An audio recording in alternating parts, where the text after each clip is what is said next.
we go. That's so Andrew. It's the future I can see. That's so Andrew. It's so mysterious to me. I like that. That's so Andrew. It's the future I can see. That's so Andrew. It's so mysterious to me. Yeah. Yep, that's me. Ooh, yeah.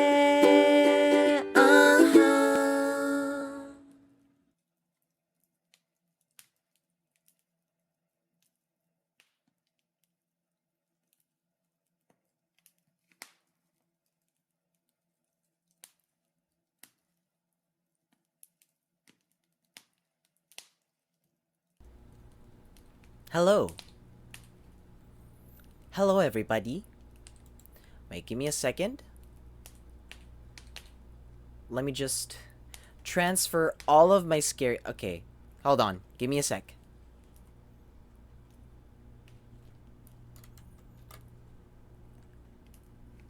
Give me uno momento.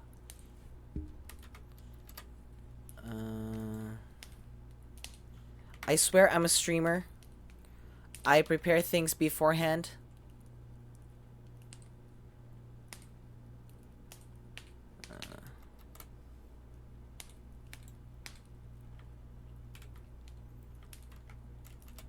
Okay, there you go.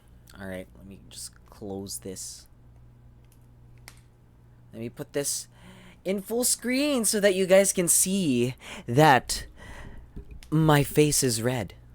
Hello. Welcome to the stream, everybody. We are going to be reading scary stories tonight. Yes, that is right. You heard correct. We are going to be reading scary stories as part of Spooptober. Now, if you don't know Spooptober happens every October, where we just do a lot of spoopy things. Now, the first time I had Spooptober, it was actually... Spooptober at first was like a whole event. It was like it was like we played a bunch of horror games. That was where convenience store came from. And not only that, we also had like a subathon. I think it wasn't a subathon, but like it was a bitathon for like the first year.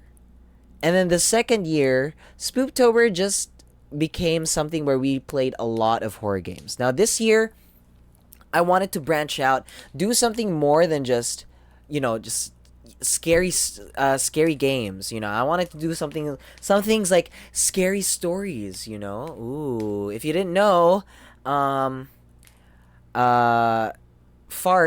is a podcast that I host along with Ninya, who is a streamer / the person who made all of my emotes on the stream.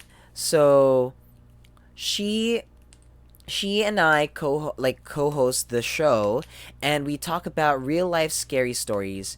And the thing is, with that show, it's more of a horror comedy podcast rather than a horror podcast. It's the goal is not to scare you, but to have you be entertained with the stories that we share. And I hope that you guys like the show. If you've listened to it, let me know. If not, go listen to it. You will not regret it. I've had many people say love the show because the production quality is really good, and B, it's just overall fun. So yeah. Speaking of farts, now this October we have a bunch of ads, and I might play one very, very soon because I am waiting for some chicken nuggets that Tirso bought. So I want it. I want them chicken nuggets. Wait, I'm trying to find like a perfect balance where I need to see my Twitch dashboard, but at the same time I need to see my OBS. And at the same freaking time, I need to see my rewards queue, and at this freaking same time, I need to see my Twitch chat, which is really I can't see it. I need like 3 screens. That's what I need. That's what I need in my life. I need 3 screens. Do you think I should get a third screen? What do y'all think? Technically, the only important stat that I need to look at is this one. So, you know what? I don't care.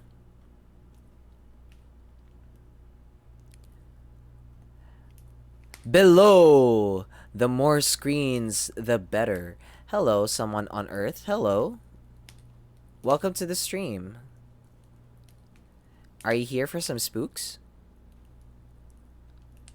We are going to be I'm actually just waiting for some chicken nuggets cuz Tirso got me some chicken nuggets and I'm waiting for the chicken nuggets to arrive before we start the spooky. Oh, he's in my street now. All right.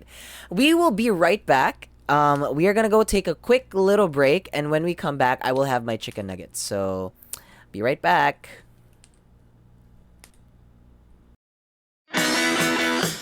Oh, snap! Don't go anywhere. We'll be right back with more The Andrew Tops right here on Twitch. This month, find out what Andy's gonna stream.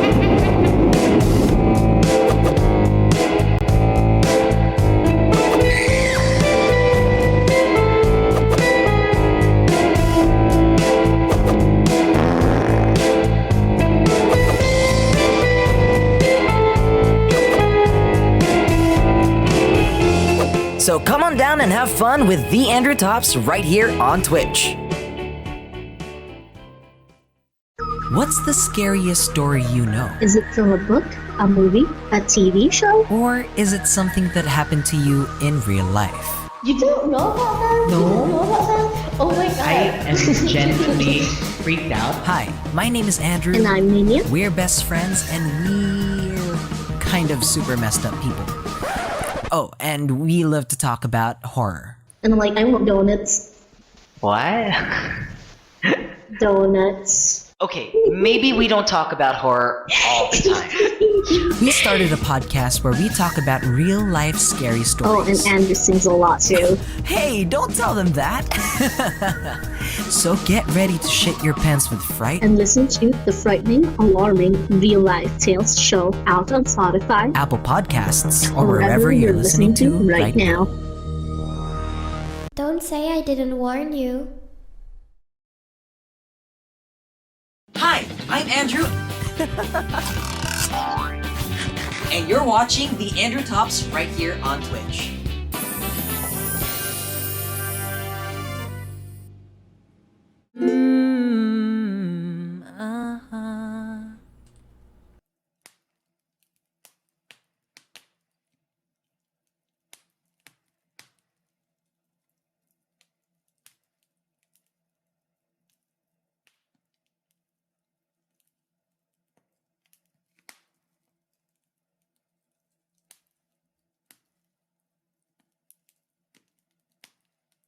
Hello, I'm back. Hello, I'm so sorry. I didn't know I was muted. What the fuck? Anyway, I'm back. And we are going to be sharing scary stories now. Tirso, thank you so much for getting me McDonald's. This is scissors. I shouldn't show this on stream in fears that I will get Twitch TOS'd.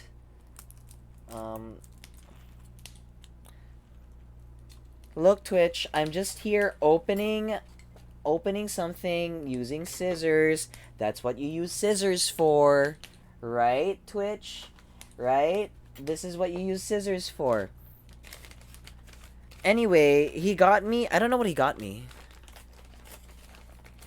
Alright, let me just open it. Press. Ugh. What did Tirso get me? I got a fork. Sweet and sour sauce, so this must be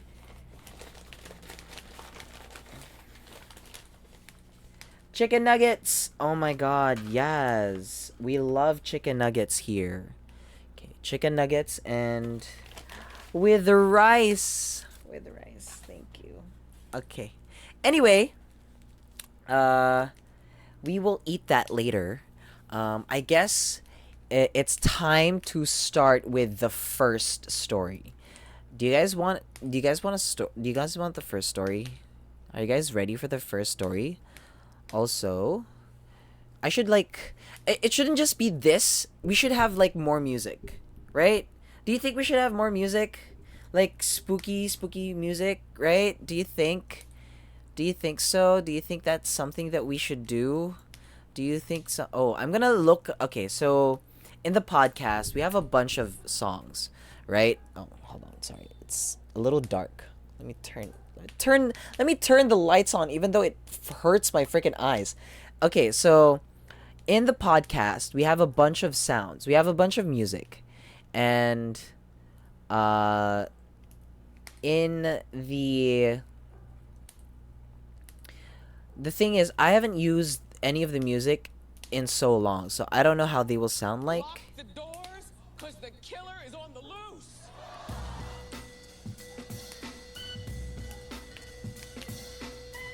Now who am I gonna kill? Okay, that I don't know if you heard that, but that was not one of the background music I used for the show. Give me a second. Is it this one? No. Is it? Oh, okay. Maybe okay. Hold on. I got this, you guys. Is it this one?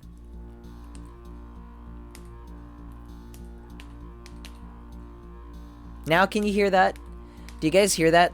Do you guys hear the music? Is it scary? I can turn it down.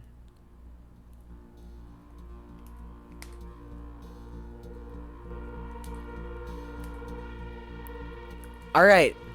There you go. We got music. We've got the spooky atmosphere. Let's turn off the...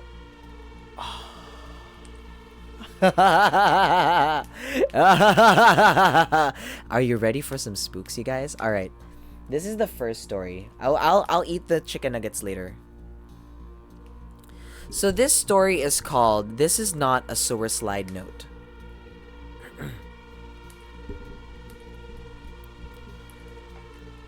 I'm reading from my phone, by the way. So this is a post by Joshua Andrew, 1985.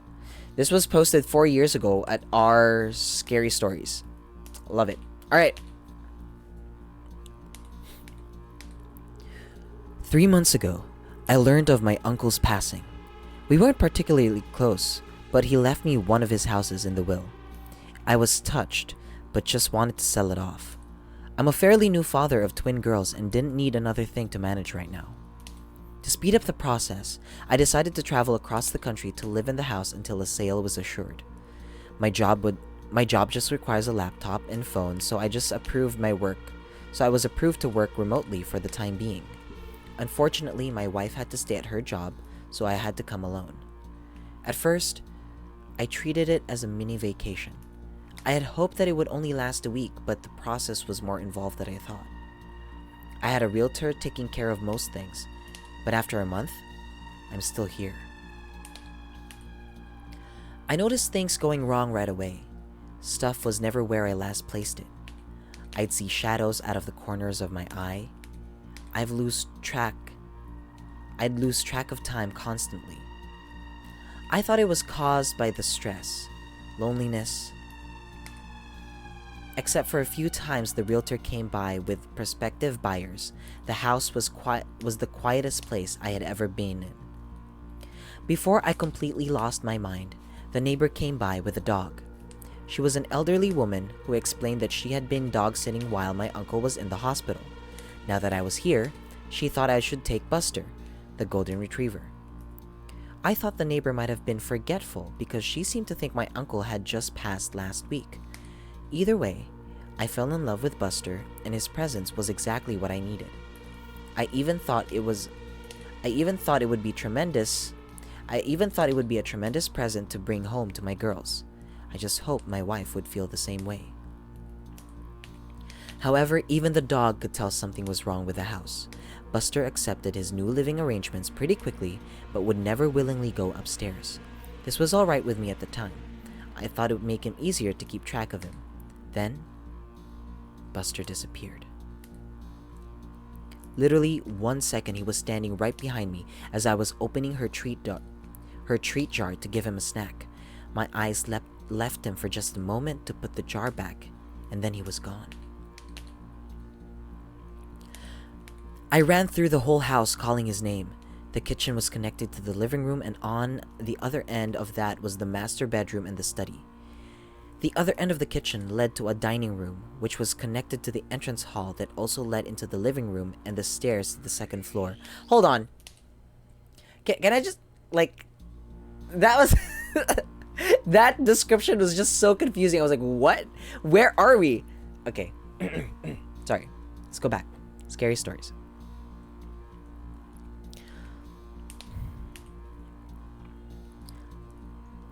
After walking upstairs, you had a choice of right or left along a balcony that overlooked the living room on one side,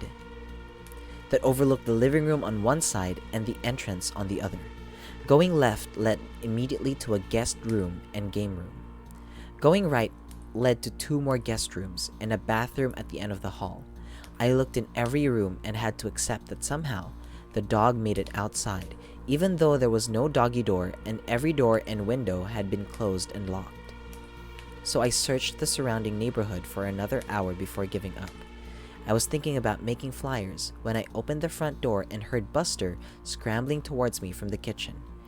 I was ecstatic, of course, but I just couldn't wrap my hand around how could I have missed him. I let Buster sleep in my bed with me that night. In hindsight, it was a huge mistake, but it made me feel better at the time. Ooh, scary. Things picked up at work, though, and I soon forgot about all the strangeness surrounding this house. Clients called me constantly, but we were getting a lot done, and I landed multiple large contracts in a row. I was working around the clock, but I knew I'd be due a promotion once I returned to the office. Several times, I'd get lost in a phone call or spreadsheet and suddenly find that it was nighttime. I'd be so absorbed with work that I would block out Buster whining for food or to go outside. I started to set alarms to keep track, but I had too many important clients to slow down. I was on top of the world, but my health was starting to suffer. I'd forget to eat or even sleep sometimes. There was always something else to do or someone to talk to. I even got better at taking care of Buster, better than I was taking care of myself at least. Then my good mood ended with a bang. Literally, Buster was whining behind me as I finished another spreadsheet. Then we both heard a door slam upstairs. For the first time since I brought him inside, Buster ran upstairs by himself. I almost called the cops, but I felt silly with the phone in my hand. I started to doubt I had heard anything at all. And if there were an intruder, surely Buster would have been making more noise. So I mustered all the courage I could and crept upstairs with frying pan as my weapon. Okay, he's using a frying pan as his weapon. Okay. It was dark upstairs, but enough moonlight was coming in from the downstairs windows for me to make out Buster standing in front of the bathroom. I had purposely closed every door when I last came through here looking for the lost dog, but this door was now wide open. Oh my god, okay. I flipped on the hallway light, but nothing happened. With no better ideas,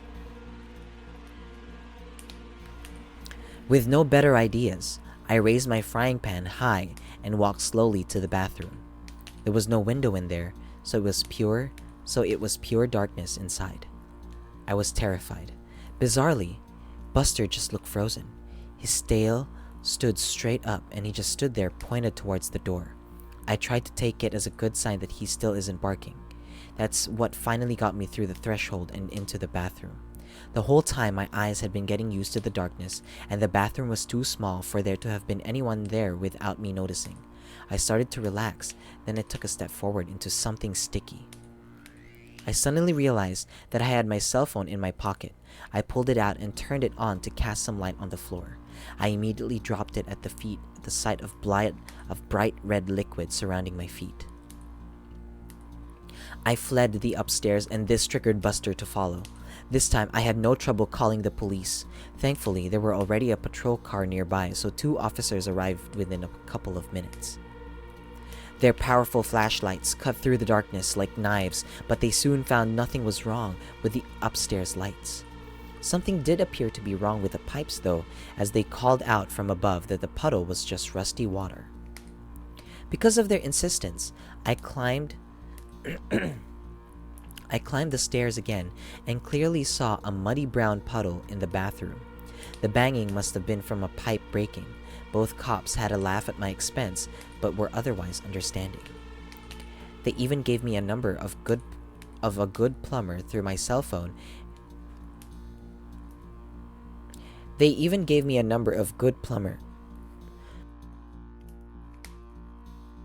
Excuse me, this sentence is a little bit weird.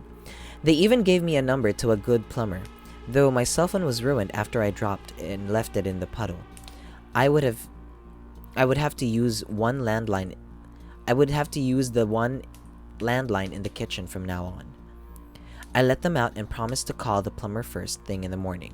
Yet, as exhausted as I was, I couldn't go to sleep over that excitement, so I stayed up to draft some more important documents for my company. Before I knew it, Buster had made another mess in the living room. I was dead tired and said some things to Buster that maybe I shouldn't have, and I did some things to him that I know I really shouldn't have. What? Jesus Christ, what did they do? What did he do to the dog? I decided to do something about the stress I had been under, and I spoke to my supervisor that same morning. To my surprise, they were happy to let me have the week off as a sort of mental vacation. Just like that, all my outstanding work was taken away. With nothing else to do, I tried to focus on Buster. I played games with him. I fed him a bunch of treats to make up for my earlier neglect. Then I found the first message. I didn't notice it for some time. I didn't notice it for some time, but since I had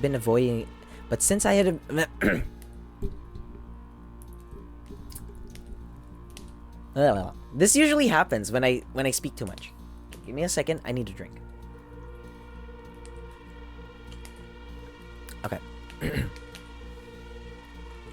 I didn't notice it for some time since I had been avoiding the second floor, but I realized that I hadn't actually called the plumber. Before doing so, I went upstairs to see if things had gotten any worse. Instead, I immediately saw a message written in red on the hallway wall. It read, "Losing your mind?" For a second, I kinda did. I was scared to death at the thought that someone had to have sneaked into my house while I was there, probably when I was sleeping. I won't bear repeating everything I said or did after. Let's just say I hadn't become any braver since the banging. Eventually, I unlocked my bedroom door and made my way to the kitchen with Buster leading the way. I called the police again. Those same 2 officers were able to show up, and then, slowly, we cleared every inch of the house, yet found no one. Everything was locked. No sign of forced entry. The police actually took me seriously, something that bewildered me at the time, and admitted that this isn't the first house in this neighborhood to experience this. There had been a series of break-ins where nothing was stolen, but the police officers still offered to have a car sit outside for the night. Even though I took them up on this, I soon realized that I'd never get to sleep tonight in this house, so I called my own friend in town, and really in the whole state, So I called my only friend in town, and really in the whole state, an old college roommate who coincidentally lived 30 minutes away. He offered to pick me and Buster up in a few hours, so I busied myself with packing up my suitcase. I didn't know how long I would need, so I pretty much packed everything I had brought with me to the house in the first place. I left my room to pick up some doggy toys when my friend called to say he was waiting outside. I decided to hang up the phone and meet him immediately. I needed the human company, and he could help me move my stuff, but the driveway was empty. There was no friend, no car. I called him back immediately, and he insisted he was outside. I listened to him get out of his car and walk up to the front door. He knocked, and I could hear the door open. And he knocked, and I could hear the door open, and an elderly woman greeted him. My friend asked for my name and mentioned my uncle. The woman said that she had never heard of either of us. After thanking her, my friend left and asked me if I had gotten all that. I told him I must have given him the wrong address. I rattled off the correct one and confirmed he was there. After asking him to wait, I left the house again. I walked to the street, looked back at the numbers written on the curb and on the mailbox, only there weren't any numbers. Just a message. Losing your mind? On the curb, written in red. The temptation to leave right away was great. I could just start walking and never stop. But I had to get my stuff and, more importantly, Buster, so I entered the house one last time. When I came back to the room, my suitcase was empty. Everything I had just spent the last hour packing up was back in its proper place. Despite how impossible this was, I focused only on one goal. We needed to leave. I put on a leash on Buster. No friend, no car, no bitches. Oops. Okay, sorry. I put a leash on Buster and was shocked to see how haggard he was.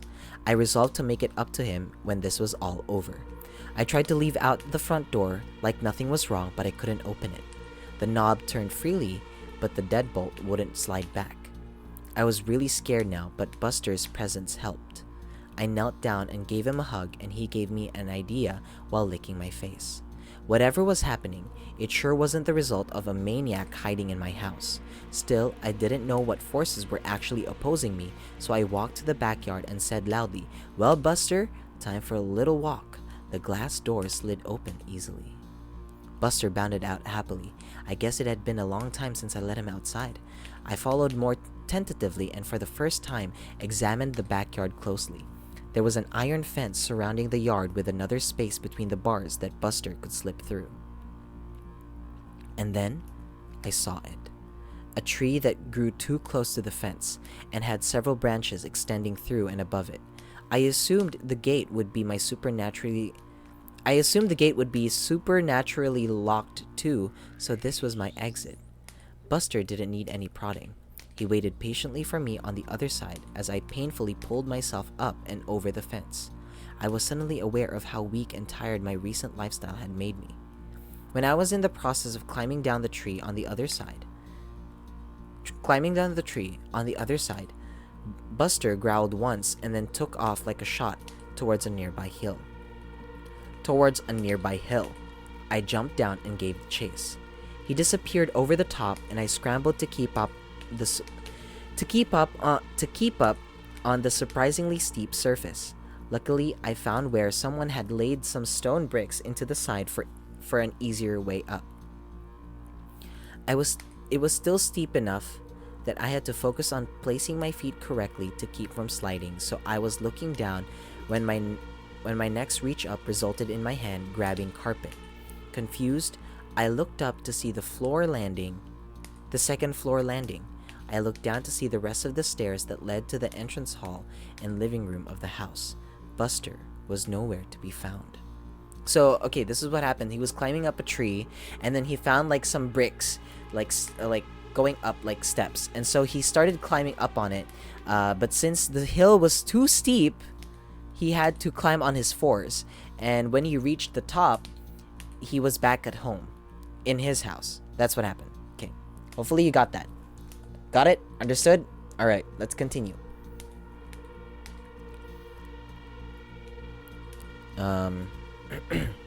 Demoralized and dead tired, I crawled the final steps and just sat on the landing for a while, occasionally calling for Buster. Eventually, the kitchen phone rang. Whatever ghosts were messing with me, I realized that they couldn't stop outside forces from helping. I tumbled down the stairs in my haste and landed hard on the cold tiles below. I was only dazed for a second and soon was in the kitchen with the phone in my hand. My wife's warm voice filled me with hope.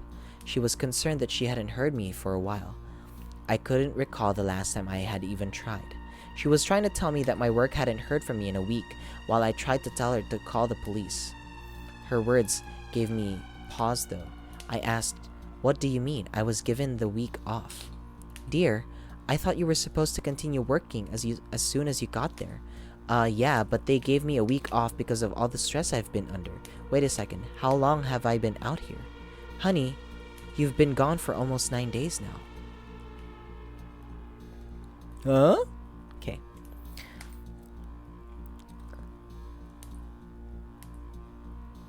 My stomach sunk, but I didn't hesitate to say, "Listen, you need to call the cops. Something is wrong. I think I'm having a medical emergency."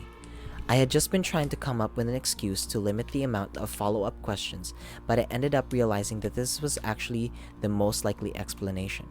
Maybe I was just suffering from a gas leak or brain tumor. Ironically, either of those options seemed preferable than living in a haunted house. My wife asked, "Baby, what's..." My wife asked. Wait, I have to put on my best wife voice. Okay, give me a second. "Baby, what's wrong? Are you okay?" I thought I saw a shadow move out of the corner of my eye, and I answered, "Yeah, I'm okay, but no, I need help. There's something wrong about this house." You aren't making any sense." "Just listen to me. Call the police and tell him my uncle's name. Tell them to come to this house, and an ambulance might be needed. Please, help me." "Please help you? Pretty please? With a cherry on top?" I stared at the phone in my hand as my wife's voice continued to come out of it. It sounded like her, but in a mocking tone I've never actually heard from her before. She said, "Does your tummy hurt? When was the last time you ate? I wonder what Buster tastes like." I slammed the phone down, but whatever it was on the other side was right. My stomach was hurting. I couldn't remember the last time I had eaten. On cue, I heard Buster whining from upstairs. Only I started running towards the stairs I did notice how bruised and sore my legs were from the spill down those steps. I pushed through the pain and climbed up the stairs yet again. Buster was back in front of the bathroom, lying on his side, looking thinner than I had ever seen him. "Losing your mind" was written all over the hallway now, including on the ceiling and floor. I no longer had any doubt the messages were written in blood. Some of them were still dripping. I walked over and picked up Buster, while a banging started at my front door. I would have jumped if Buster hadn't been weighing me down. I heard the front door open, and whoever it was identified themselves as the police. I even recognized the voice as belonging to one of the officers who have visited previously. Why can't I remember his name? After calling out that I was upstairs, I turned with Buster and found the hallway stretched before me many times its original length. Despite how thin he looked, Buster felt heavier than ever. I knew this was all just some sort of trick to not get me in touch with the police officer. I thought I must have been talking to my wife. She must have come through with calling the police, and the ghosts just distorted the end of the call. So I started my trek back to the stairs and shuffled my feet as fast as I could, yelling all the way. But then a voice answered the police officer. A woman's voice. My wife's voice. I could hear her say, "I'm sorry, my husband wasn't feeling well. He's resting in the bedroom. Can I help you?" I screamed as loud as I could just to get attention, but it was no use. I heard the officer say, "I'd like to check up on him all the same." Sure, come in. He's right through here." It was right out of a nightmare. I was sweating profusely while every step seemed to get me nowhere. I tried to speed up, but the hallway just stretched further. And then I heard the man's blood-curdling scream from downstairs. Suddenly, the hallway snapped back and I found myself somehow right at the top of the stairs. My momentum couldn't be stopped. I fell down the stairs and landed hard on top of Buster. He howled in pain, but at least he was alive. I saw a long, thick trail of blood go around the corner under my closed bedroom door. There was still a shadow of something under the door. I painfully crept to the kitchen and grabbed my trusty frying pan before making my way back to the bedroom door as quietly as I could. Hi, Hi Ray, welcome to the stream. We are just reading scary stories. This one is called this might be my sewer slide note. I think that's what it's called. I'm like so down into the story that I don't remember the title anymore. Okay, hold on. Give me a second. I need a drink. Also, I want to eat my nuggets. I thought this was a short story. I didn't expect this to be a whole novel. Okay. All right. Let's continue. My eyes watched the moving shadows nervously. Whatever was waiting there had killed a man. That meant it could kill me. But if it could have been a physical impact, then surely it had to be susceptible to a physical impact too. Your wife impressions are out of this world, by the way. Oh, thank you. Thank you. Thank you. So I raised the frying pan and slowly started to turn the handle. Before I made much progress, the door flew open on its own and something turned suddenly to me. I swung my frying pan down. The cop stood before me, a smile frozen on his face. We both looked down at the knife plunged into his chest. My hand was still wrapped around the handle. He fell to the side and I fell backwards to sit heavily on the now clean floor. I was positive I had picked up the frying pan. I could remember its weight, but now I also remembered going to the kitchen and pulling out the knife. I seriously wondered if I was losing my mind. I looked down to find I had the knife in my hands again. I dropped it at once and crawled back to check on Buster. He wasn't moving. I put my head on his flank and was devastated to feel he was still warm but not breathing. I didn't know what to do, so I did nothing. No, not the dog, please. Anything but the dog. No. No, not the dog. Buster, no. Okay. All right. Where was I? So I did nothing. I did nothing for a long time.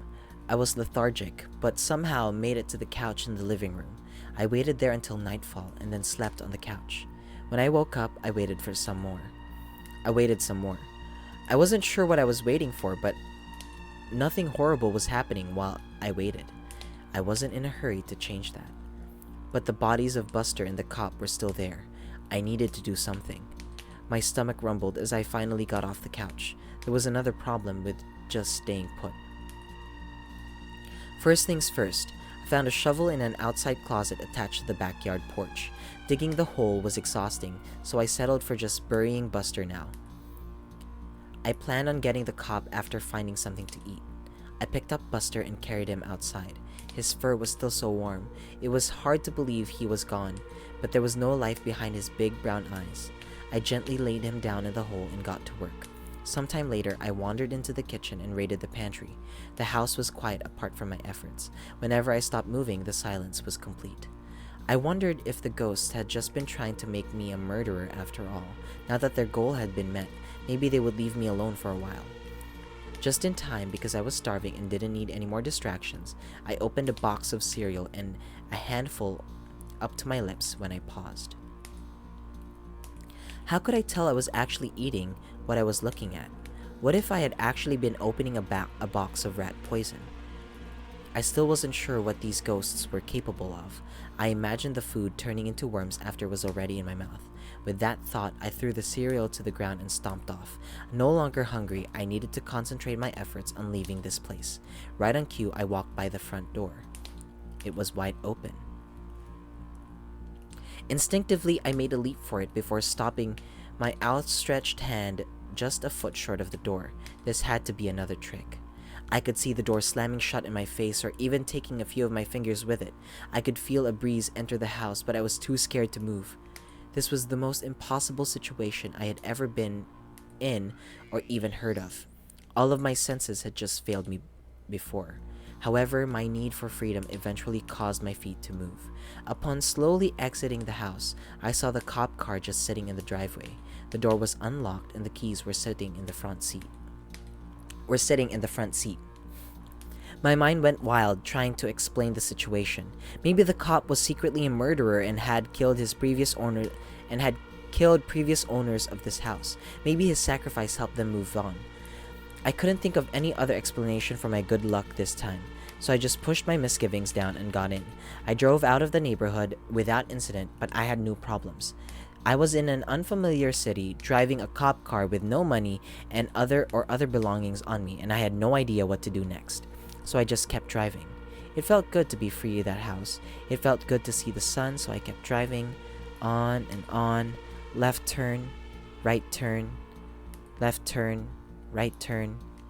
No idea where I'm going. Hi Tris, good evening. We're just reading spoopy stories. We're still in our first story, so better hold your horses. We're like in the middle right now. And then I realized I hadn't seen any other cars on the road for some time. Where was everyone? Where was I? The sinking feeling happened again, in the pit of my stomach but also around my whole body.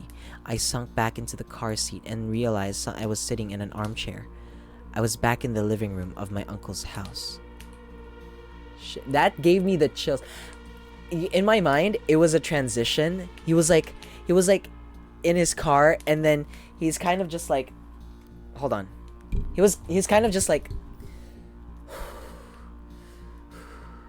and so like he sits back, and then he closes his eyes, and then he's like, why is this so comfy? And then he looks down, like, you just see it's an armchair, but everything else is the cop car, and he looks up, and then it's his uncle's house.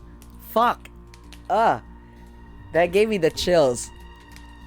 Ugh, I like that. Okay. I am a filmmaker. I'm kidding. Alright. My arms were up like I was still holding onto the steering wheel. Oh, okay. So this is what happened. Okay. So he had his hands on the steering wheel. He literally goes, and then he looks down, and then it's an armchair, and then he looks up, and then it's his uncle's house. Okay. I started to cry with frustration as I stood up and screamed. How long had I been sitting there with a stupid grin, moving my arms up and down like a madman? I turned around and saw my work laptop on the dining room table. It was on and glowing at me. I walked over to it and saw something was already written down on this post. It read, "Lost your mind? Good. Now you won't mind losing the rest." Suddenly my fist felt weighted down. I raised it to find another kitchen knife in my hand. I dropped it immediately. I erased the message and started to type out a request for help. I ignored the screen and just focused on the keys, but I kept hitting them wrong and another message slowly formed. "I'm sorry. I've disappointed you all. For the last time, goodbye." I could have screamed again, but I noticed something had changed. I wasn't in the dining room anymore. I was in the study. I kept writing and writing and writing. My own words started to come out. I have sent out emails requesting help. I've posted on the local police department's Facebook for assistance, and I've just tried to keep writing for no matter what. This was my latest attempt to keep my sanity. Whenever I've tried to take a break, I find myself in a new room with new horrors descending on me. Once I opened the study door out to a hellish landscape and almost stepped out onto lava. I wasn't sure if it was all an illusion, but I didn't even want to have a vision of my feet burning, so I just closed the door and resumed writing. I'm not even sure this is all because of just ghosts. I've been doing a lot of thinking lately, and the truth is simply that I have no idea what's going on. Great, because I have no idea what's happening either. As I've gone over these... Wow. Did you hear that? Did you guys hear that? That was a very obnoxious motorcycle driver. I hate motorcycles that are just so noisy. Anyway, like it feels obnoxious to me. I'm sorry, but loud motorcycles like feel obnoxious to me. Okay. All right. As I've gone over these crazy events, I've realized that I can't even recall my uncle's name, or what he looked like. I'm not even sure if I had an uncle. I'm trying to think really hard about how I came here. Did I fly? Drive? I can't remember. Have I always been here? Even weirder, I can't remember my realtor's name or even what gender they are. I've met them in person several times. Why don't I know things I should? I can't remember the name of my daughters or my wife. Am I even a father? Am I even a person? I know I must be because I am here writing this in this small study. But now that I think about it, I can't remember who my parents are, what they look like, or anything about my childhood. Now I just remember this house and all the nightmares walking and otherwise I've experienced here. I'm feeling a lot like I was back in the cop car. I found a way forward, but I don't really know what to do next. This is not a way to live, and I'm getting more and more tired. I'm so hungry. I'm finding it harder to focus. I keep hearing voices and they're getting louder. I know if I stop writing, I won't last long, but I'm running out of things to say and my hands are tired, so tired. A, B, C, D, E, F, G, H, I, J, K, L, M, N, O, P, Q, R, S, T, U, V, W, X, Y, and Z. The quick brown fox jumped over the lazy dogs. I need to keep writing, but I don't know what to say anymore. What's my name? I don't know. I'll die if I stop writing. I'll die if I stop working. A, B, C, E, R, G, H, I, K, L, M, N, O, P, Q, P, R, S, T, U, V, W, Y, X, A, N, D, Z. The quick brown fox go over the lazy dogs. Buster. I miss Buster. I wish I could pet him one last time. But was he ever even real? Is anything? I'm so tired. So hungry. I need to focus. The quick brown fox jumped over the lazy goodbye. The quick brown I'm sorry jumped over pointed you lazy dog so goodbye. I'm quick I've jumped this app the all last time lazy dogs. I'm sorry jumped over disappointed you lazy for the lazy dogs goodbye. I'm sorry I've disappointed you all for the last time goodbye. Whoa! That music! The music! What the fuck? Oh, the music! Oh my god, the music was a paid actor! Damn! Damn, Daniel! Back at it again! With a whatever. Anyway, that was, what story was that? I like that. Oh, help. My phone froze. Like, look, my phone.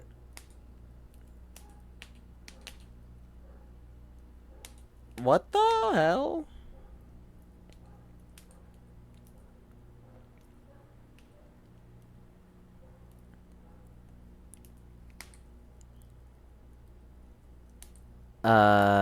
Anyway, the story is called This Is Not a Sewer Slide Note, cartridge based. Oh, Carl, hello.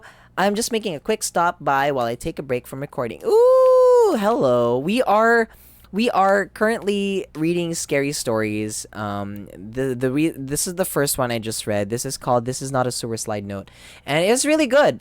Can't believe you died writing on Reddit.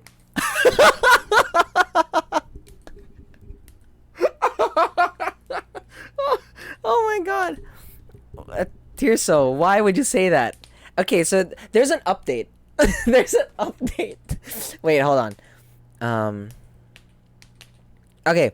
How do I know if this isn't real? This type of thing has been my worst nightmare. R.I.P. Buster. I'm a good dog. I know I am. I let my human sleep and work, and I only bother him when I must. I wish he fed me more. I wish he took me out more, but he's my human and I love him.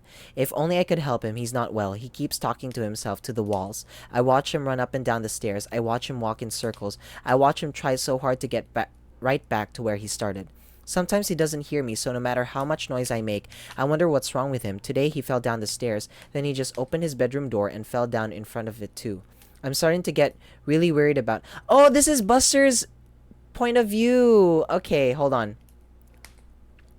I'm starting to get really worried about him. He came over and cried while laying his head down on me. I tried to be the best pillow I could for him. Then he dug a hole bigger than any bone I've ever seen. When he was done, he came in to give me a big hug. This made me very happy, but then he took me outside and laid me in the hole. I'm a good dog, so I stayed right there where he put me. Oh, no, no! My human started to fill the hole with dirt. I think he lost sight of me again because he kept hitting me with shovelfuls of no matter where I tried to stay. I didn't want to mess up what he was doing. Now that I think about it, he must have realized he couldn't take care of me. He was just doing what I did with bones and save them for later. It made me happy to know he wanted to save me for later. But because I'm living a reasonably intelligent creature, I ended up hopping out of the hole before it got too dangerous. My human didn't notice and kept shoveling dirt into the hole. I'm not sure what's wrong with him, but it's clear that he just needs some space. Until my human feels better, I'll just hang out in these nearby woods, which are stocked with everything I need to live a long and happy life, just in case. I am so glad that the OP... I legit thought I was invested in Buster. Damn, Buster got a Reddit account. Wow, this dog is smart. Okay. Anyway, right, we've got chicken nuggets. We've got a nugget. Sequel title: Buster 2: The Revenge. Buster living his life. Amen. Buster is living his life. I'm glad that he is just in the woods. But then the owner died, right? No, wait. He was still typing. We have here rice. So if you're not from the Philippines, this is a thing. We offer chicken nuggets with rice. You can actually buy chicken nuggets on its own, or you can buy it with rice.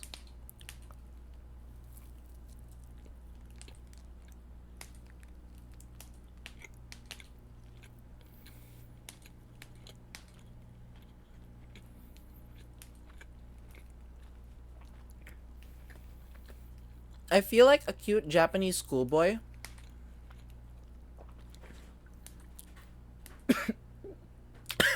Rice went up my nose. I feel like a cute Japanese schoolboy just eating my... Is it onigiri? Like the way the rice just slowly went up my nose. I was like, I felt it crawl up too. I was like, wait, what is it doing? I'm fine, by the way. There's just like 2 bits of rice up my nose.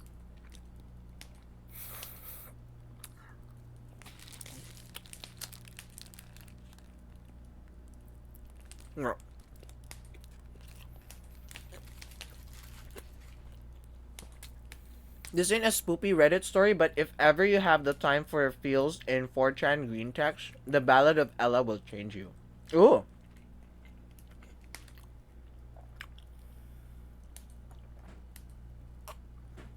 I will look into it. Alright. I just want to finish my nuggets. So we're gonna go take a quick little break. When we come back, I'll probably still have a little bit more to eat, but we'll be right back, okay? Oh, snap! Don't go anywhere. We'll be right back with more The Andrew Tops right here on Twitch. Hello? Brownout na pod.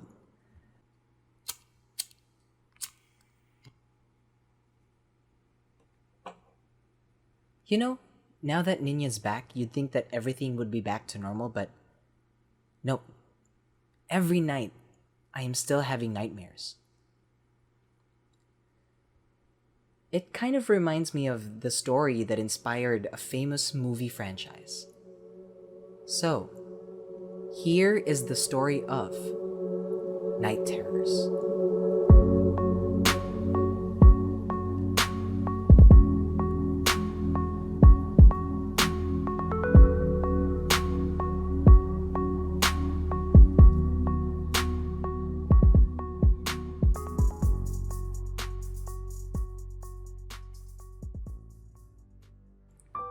In 1987, the LA Times released an article detailing how 130 Southeast Asian male refugees have died the same way, screaming in terror in their sleep.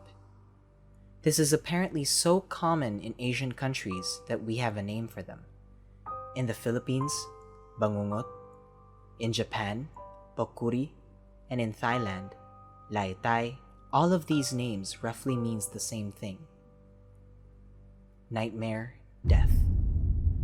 One of the more well-known cases of night terrors was with a Laotian father and son, both dying 15 months apart from each other, and both in their bed and asleep.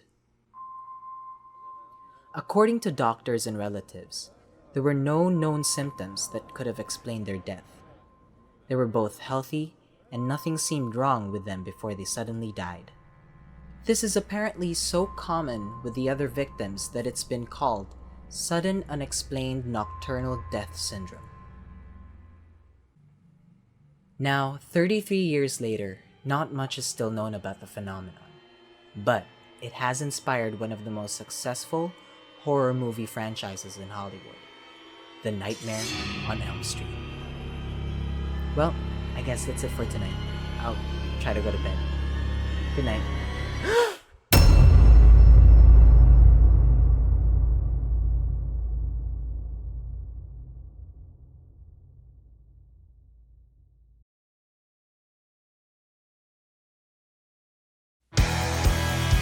Sweet niblets!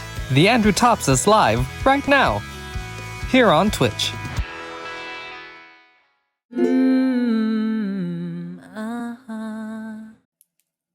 Hello, I'm back.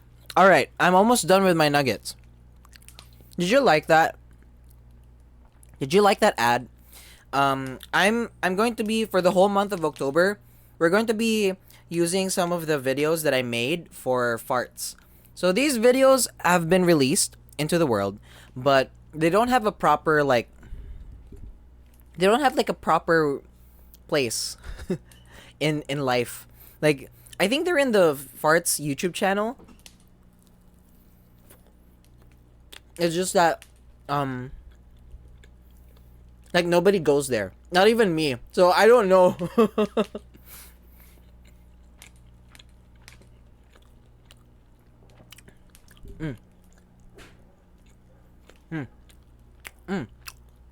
These nuggets are so good.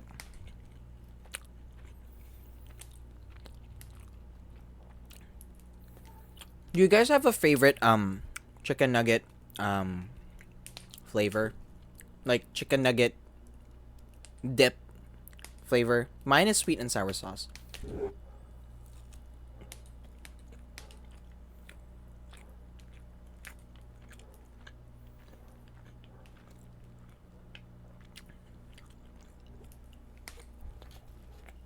Like,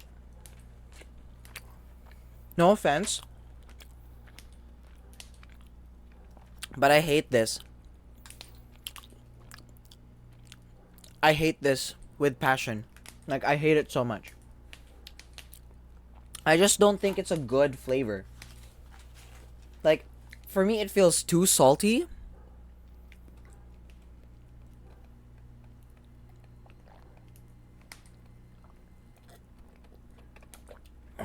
And not at all fun. Like, I would like my chicken nuggets dip to be a little bit fun. You know what I'm saying? Like, it needs to give me the feeling that I am going to party and not like I am in the sea. I am in the middle of the sea trying to survive. Like, I need to feel happy with my dip. And sadly, the classic barbecue doesn't make me feel that way. Anyway, I'll put my bag to the side. I can throw that later after the stream. Because we are going to go on to our next story. Right after my burp. Right after my burp.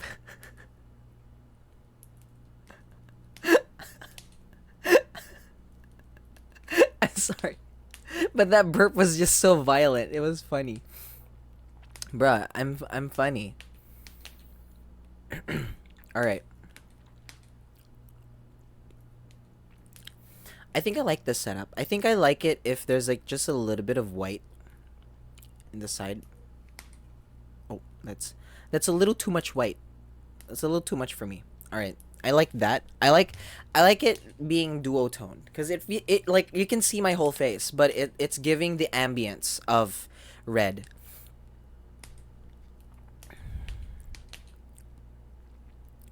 All right.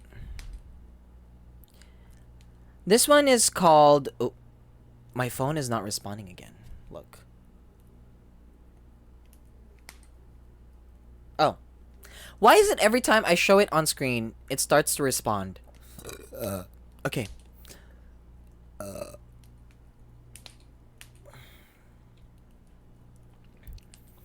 This story is called Run. It's by Out of Tune 7, and it was made 3 years ago at R Scary Stories. Okay? You know what? I might change the music. Let's change the music. Let's try Forest of Fear.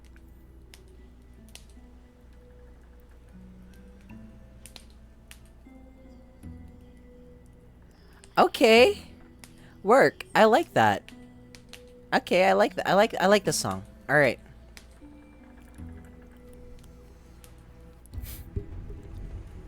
Run. Run. And if you can't walk... Sorry. Let's start again. Okay, let's try that again. Alright. Run. And if you can't run, then walk. And if you can't walk, then crawl. But whatever you do, do not stop. It's only been an hour since everyone on Earth, as far as I could tell, heard those same words. I was already walking through the park when I heard them, and after seeing what happens, I won't be stopping anytime soon. It's been 2 hours now. I've kept walking. I'm tired, but stopping is not an option. Some people try driving, but the act of getting in a car requires stopping, even for the briefest moment. And as those already driving when they heard the rules soon found out, it's impossible to move indefinitely in a vehicle, especially in a crowded city. Their screams kept me moving.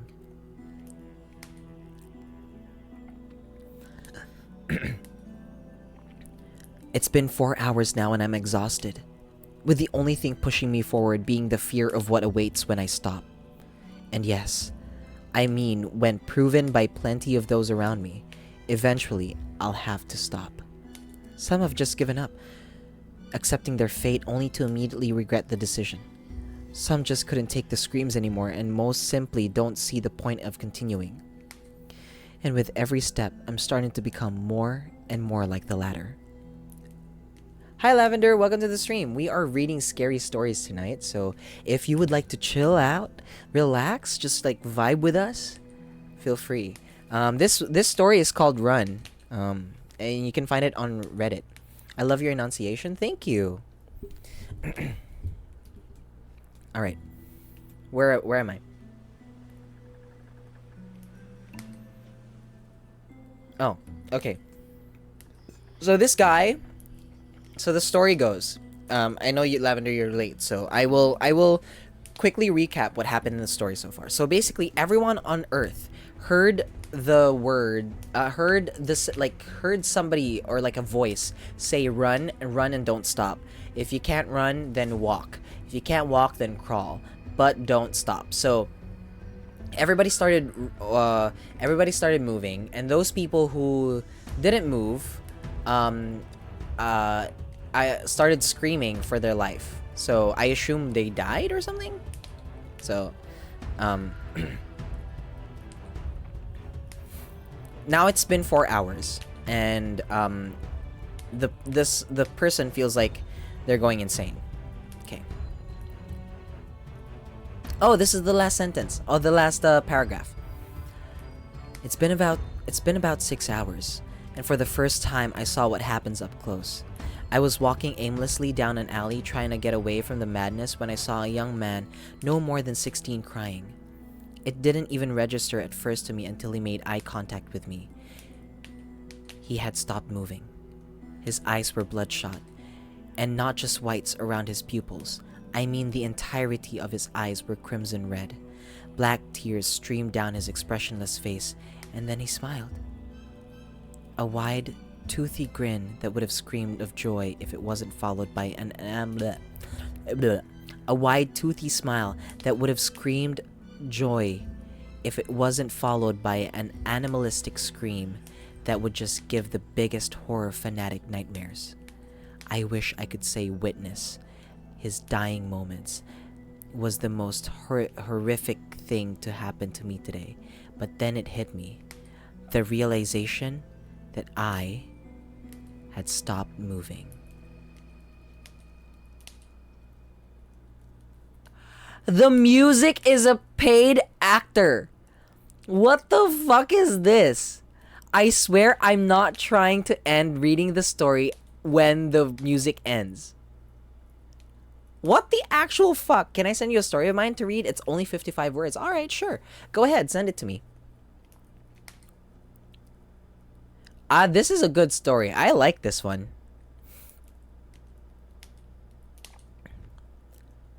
Better than Bird Box, someone said. Oh, you guys remember Bird Box? This was like... Tirso, I don't know if you remember it. Like, when did Bird Box come out? Like, was it before the pandemic? Right? It was like a few months before the pandemic.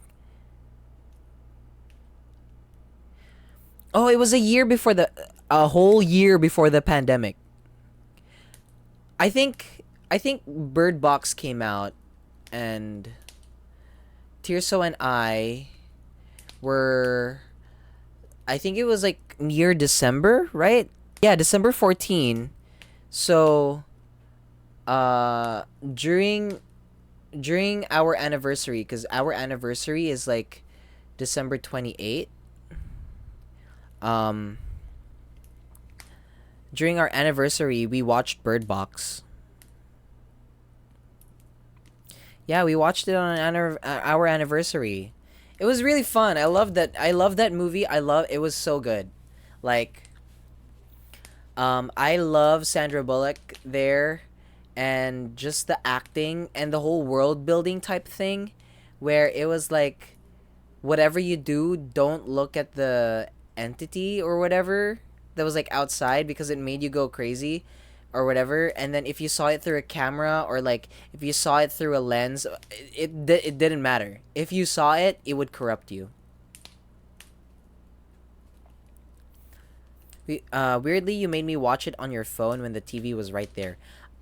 I think the way I remembered it, I think you were too. I think it was because I wanted it. Maybe it was because like we couldn't log into Netflix. It's either that, or I wanted you to see it up close so that you would be scared.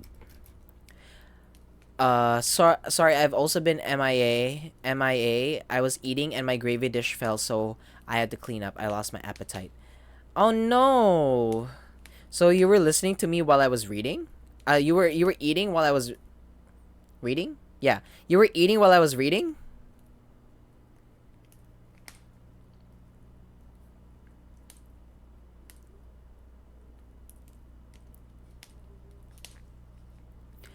I was eating, but I stopped.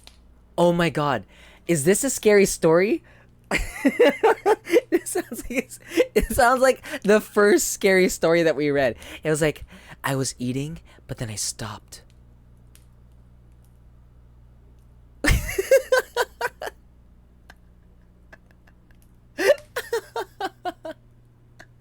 I'm sorry. All right. We've got other stories we need to read.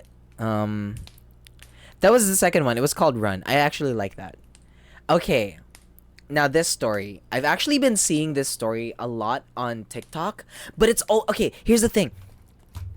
I love those TikToks where they like read you a story from Reddit. It's just text to speech and then this guy doing parkour, like Minecraft parkour in the background as you see the subtitles like appear out of the video. Like I love those. I love those. Not only because it gets my attention with the Minecraft parkour, but also I genuinely love the stories. And this is one of those stories that kept coming back. But the thing is, the stories are always in parts. Like it's like part 1 and then part 2 and then part 3 and then like there's never like one video of this story where it's just like one whole part. Like just the whole story in one TikTok. It never happens. So today we will actually read it. This is called Emergency Alert. Do not look outside your windows. Let's put on. Okay. Should we keep the same music because or should we like get new music? Should we get new music? Do you think we should? I think we should. Ami thinks that we should get new music. Give me a second.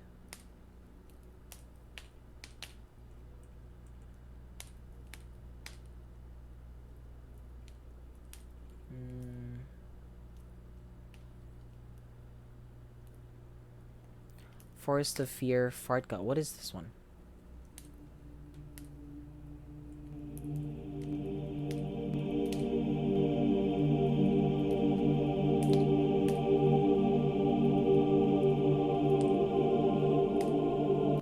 Okay, let's go for that music.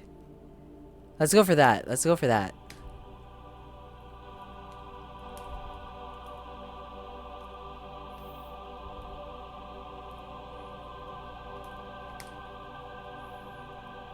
Should we go for this one? No? Spooky music on point? Do you feel like this is good spooky music? Cuz I can change it. We've got I'm trying to look for the music that I use in the podcast. Oh, I found it. Okay. Let's erase that. We got this one maybe? Creeping Up on You?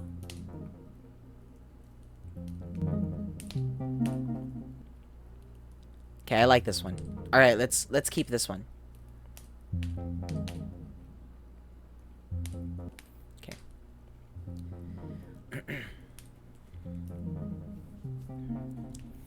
This story is called Emergency Alert. Do not look outside your windows by Josh J444. This was written 2 years ago at Our Scary Stories.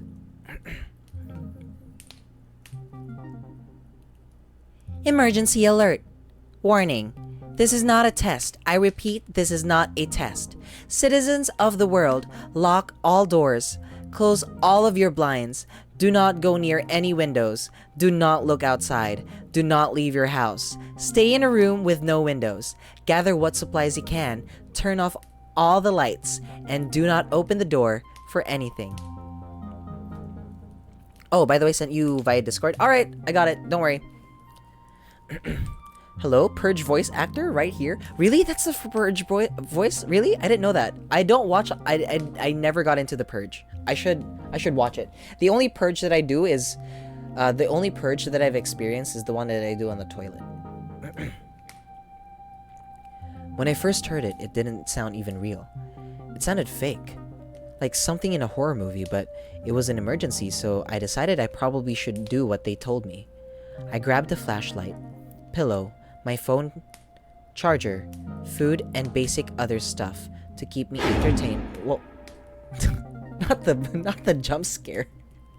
Hi, Kuro. Welcome to the stream. That was me, by the way. That was me. I was like, whoa. That was funny. I like that. All right. But once I got into my bathroom and got comfy, I texted my parents asking them if they got the alert. They also did. They said, "Citizens of the world, did they actually broadcast that into the world?" I asked myself. So I texted an internet friend that lives across the world and they said they got it too. The same exact message. And to be honest, it's kind of scary.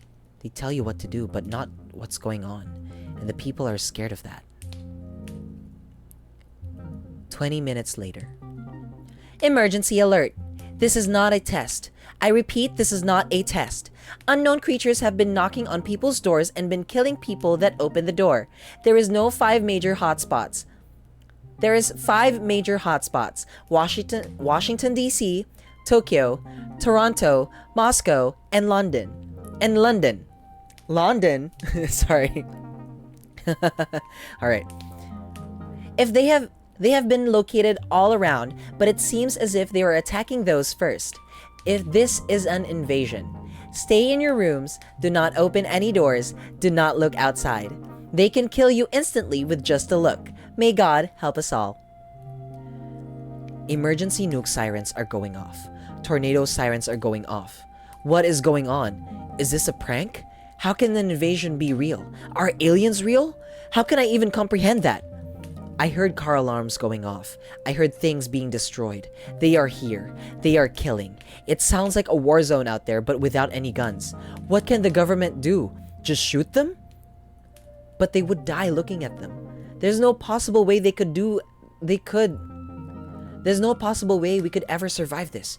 We are going to die. I text my parents, but no answer. I text my brother and sister, but no answer. I start to panic now. What if my family is gone? And all I could do is listen to other people's families get murdered. The nuke sirens have started going again, and they are very loud, shaking my whole apartment. I wonder what the other people in my building are thinking. Probably like me. This is it. This is the end of the world. Everyone on this planet will die. I hear a knock on my door. I don't answer it. I hear someone screaming for me to open it. I mean, it sounded human. Should I open it? No. That would be stupid. Emergency alert. This is not a test. I repeat, this is not a test. The extraterrestrial are attacking every major city in the world. There is a lot of them. We have not found out what they want. Stay inside. Millions, if not billions, are dead. Stay inside. It's as if the government had just given up now. There's no way to fight and these messages are less helpful each time they come on. If billions are dying, then I don't know how we can survive this. I have so far, but it doesn't sound like long. I hear buildings being destroyed. I hear cars being destroyed. My building has been hit a few times. I'm hearing my world crumble before me. At this point, there is no reason to hope anymore. There's so many dying and there's so much chaos. They will get everyone. I would love to know what one of these things look like. But if I see them, I die. I hope someone takes a picture, and if we do survive, I want to see it. I want to see what's killing us. But the end is nowhere near, and I don't know how many people we have left. Should I just unalive myself? Maybe I should die before they get me. I don't want to die by those things. Plus, what if I do survive and get survivor's guilt? Then there's no way I... Emergency alert. This is not a test. I repeat, this is not a test. The extraterrestrial have left and left billions of people dead. If you're alive, please tap the button on your phone now. Please tap the button on your phone now. If on a radio, tune in to 104 and state your name and city. We will update you in 20 minutes. There's no way I would want to live. That's what I was going to say, and yet somehow I'm actually alive. Do I want to die now? Well, no, but how many people are alive? What did these things want? Why did they attack us? There's too many questions to even ask right now. At this point, all that we can do is try to figure out some numbers and restart society. How can a world like ours recover from something like this? How long until society is normal again? Will humanity ever be the same? I don't know. What I do know is that I could off. What I do know is that I could what I do know is that I could have lost everything. I will text my friends and family and come back with some numbers. Emergency alert. This is not a test. I repeat, this is not a test. We have reported a little over 1 billion people accounted for. Not every country has the technology, so we will investigate those countries in the coming months. We do not understand what these creatures wanted, nor what they have taken.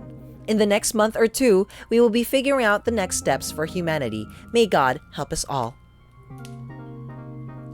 Only three people I know survived. My sister, my uncle, and my best friend. Everyone else is dead.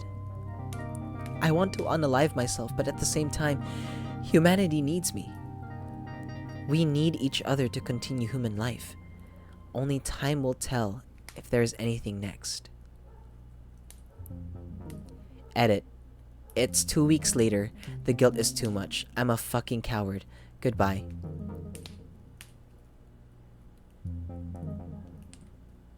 I actually made a similar story to this like a few weeks ago. Like it's something to do with getting an emergency alert and also let's stop the music. Yeah, it's something to do with like getting an emergency alert and then like just what to do during that emergency. So mine has a similar thing going on, but I want to tell you now that even if the story is similar, I can tell you it's different. Like I made my story not knowing that this existed. And I guess a lot of these stories are inspired by analog horror. Do you guys know analog horror? I love analog horror. So there is this genre of horror on YouTube where it looks like normal TV broadcastings, or maybe just like an obscure VHS tape that you might have bought at a garage sale, and then you watch it, and then slowly it's not without the UE. It's analog without the UE. So that's how you spell it. But yeah, you watch it, and then slowly there's either like cryptic messages on it. It feels like a normal broadcast, but then somehow like there something incorporate, like something in it morphs, like a face is distorted, and then most of these analog horrors have a story to tell, and like an overarching story. So there are like multiple VHS tapes or multiple broadcastings that appear, and all of these tell one single story. It's so simple. You just look up analog horror on YouTube, and I guarantee you all of those videos, those are all like the good ones. Ones that I can recommend to you are something like Gemini Home Entertainment. I think that's what it's called. Gemini Home Entertainment. Yeah. So Gemini Home Entertainment, this is theirs. So they have a bunch of their last one was like 3 months ago. Damn. But then the one before that, it was like a year ago, 2 years ago. So they don't like post a lot, but it's really good. Like these ones, the Gemini Home Entertainment, the gist of this is it feels like you found a VHS tape in a garage sale, and it's like it's a collection, and then you're like, oh, this is a cool collection, let me buy all of these. So you bought all of these VHS tapes, and then you started playing it one by one, and then you realize that something is weird with these tapes. And then another one that I could recommend is probably um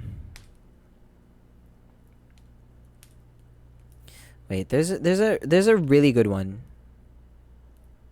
It's another channel.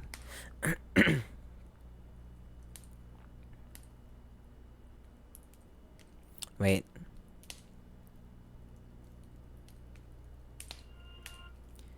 Okay, there's one. It's called it's not really a channel.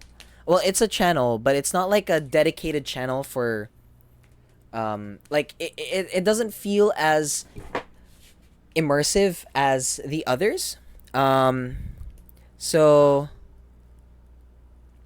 there is this what we call the Mandela catalog, and that is a really that's one that I can recommend. It's really good. Basically, there are these there are these people that they're like doppelgangers, and then they like steal your faces or something. It's like, I don't know. It's like maybe it's I haven't looked into it as far as I would have, because I kind of stopped consuming analog horror like last year. But from what I can remember, there are these people that disappeared, and then there's something to do with an angel that you have to like that you just have to like what was I saying? There's like an angel that's like trying to communicate with you or something, and it's really weird, but it's also really cool because they do like different content. So one of them is like they literally have a whole like it's a whole you know those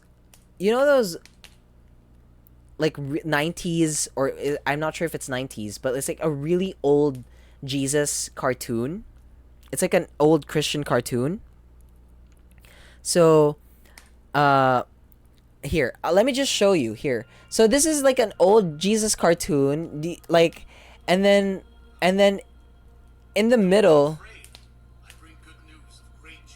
see, so like it's just edited.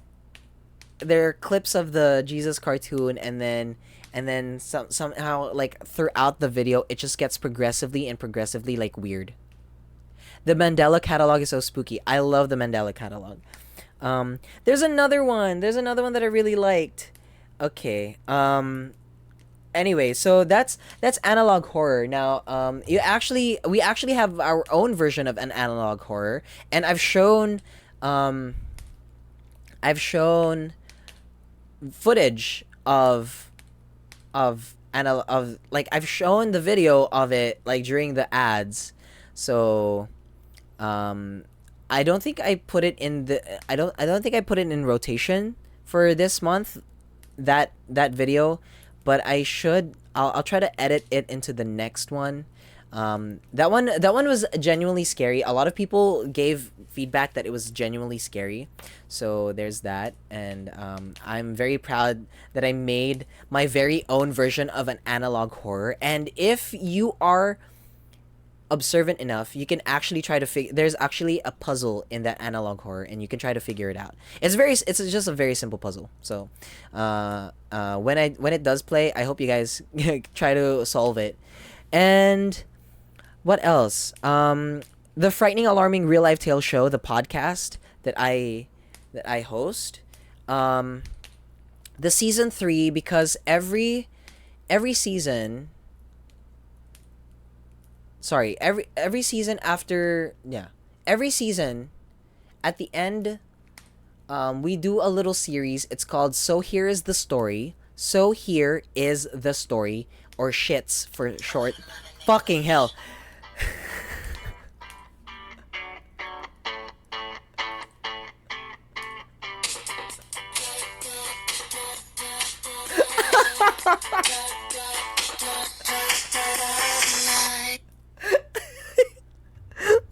Paris Hilton just scared me with 11:11.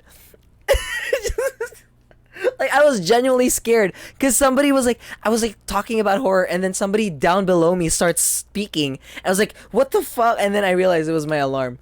I forgot what I was gonna say.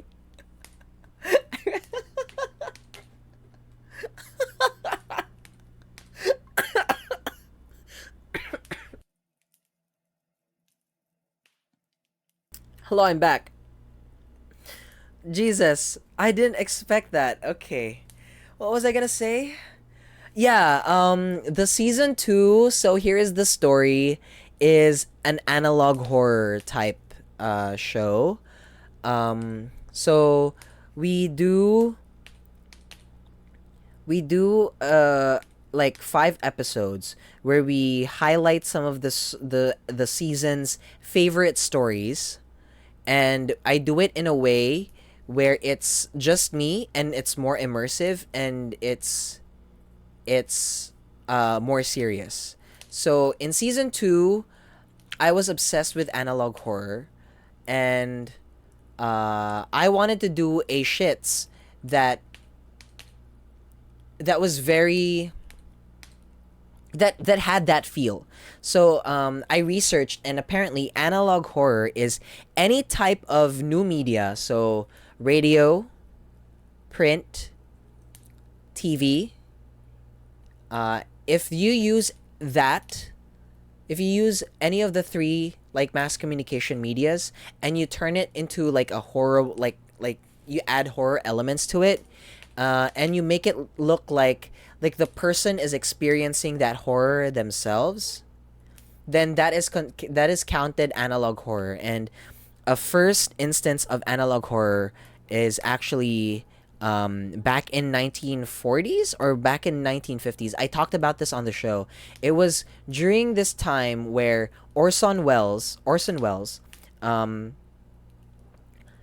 did a theater, like a radio theater production of War of the Worlds. And people, so War of the Worlds, if you know Cloverfield, those are just some of the stories inspired by by the story. There is a movie called War of the Worlds, yeah, and basically aliens like invade Earth.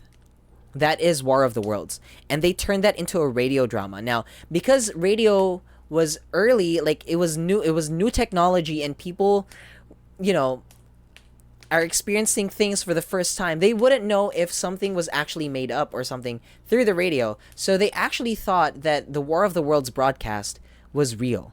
They thought it was a real, like they thought like aliens were actually invading Earth. But if you got into like the show before it started, you would have known that it was fake because they did make an announcement. But after the announcement, it was just the story. Like it was just acting, all of that. And if you tuned in late, you wouldn't know that it was fake. You wouldn't know that it was fake. So people tuned in to the show late, and they legit thought that it was an alien invasion. But you know, like after, because there's an act 1 and act 2. So during the middle act, like people eventually found out that it was fake. But for some it was already too late, because some of the people were already panicking that aliens were actually invading Earth. And the very next day, Orson Welles had to issue an apology, like through the radio broadcast, like of the chaos that he caused, because people were like breaking bottles, people were like raiding. It wasn't that like a big event, but it was like people were like stocking the food. People were panicking, so he had to apologize for it. So yeah, that was emergency alert. Love that story, and we talked about analog horror. Right. Now, this might actually be my last story. Yes, this is my last story after this one, because we are nearing hour 2. But before that, I would like to take a break because I need to get a drink of water. We're gonna be reading Lavender's story, and then we're gonna be reading this last story over here, which is actually a little bit long. But that's fine. It's not as long as the first story. Alright, we're gonna take a break. We'll be right back.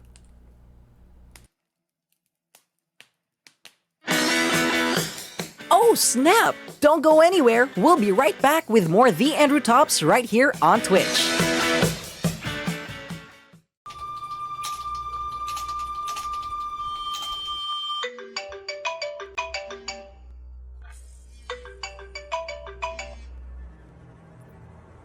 Hello? Hello. Who's this? You tell me your name and I'll tell you mine. I don't think so.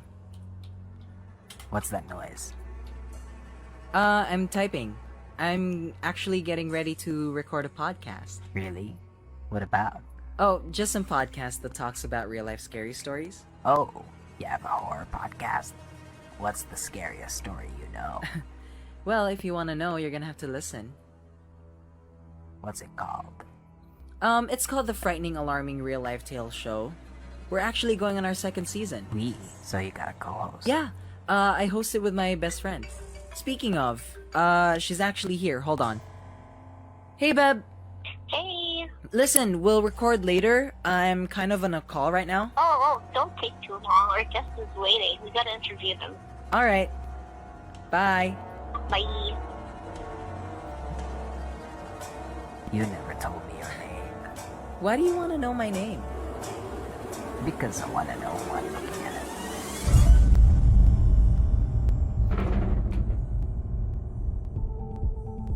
Get ready to shit your pants with fright. And listen to the frightening, alarming, real-life tales show out on Spotify, Apple Podcasts, and on all major podcasting platforms. This Thursday on the Andrew Tops Twitch. If he comes in, find out what's gone Andrew like this. I'm dead. Ah! So scared. Ah! Woo! Ah! Ah! Get ready to be startled, scared, and terrified in an all-new Farts Horror Night. Every Thursday, 9:30 p.m. Philippine Standard Time, right here on the Andrew Tops on Twitch. Achievement in luck. You just entered the booty hole. Sweet niblets! The Andrew Tops is live right now. Here on Twitch.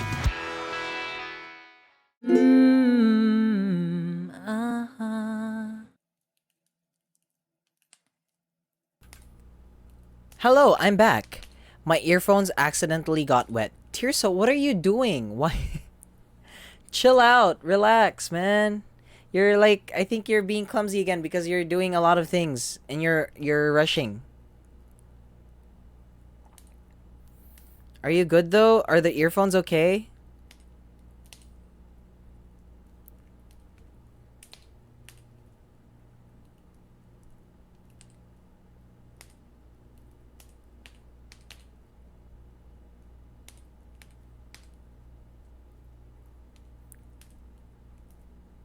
All right.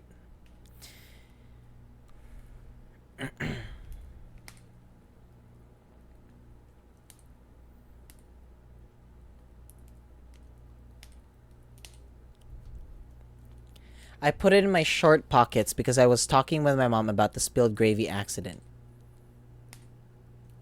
And realized my shorts smelled like gravy.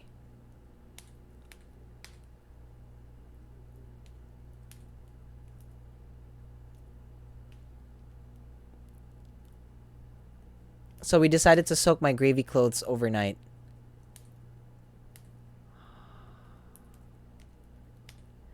I forgot the earphones were in the pocket.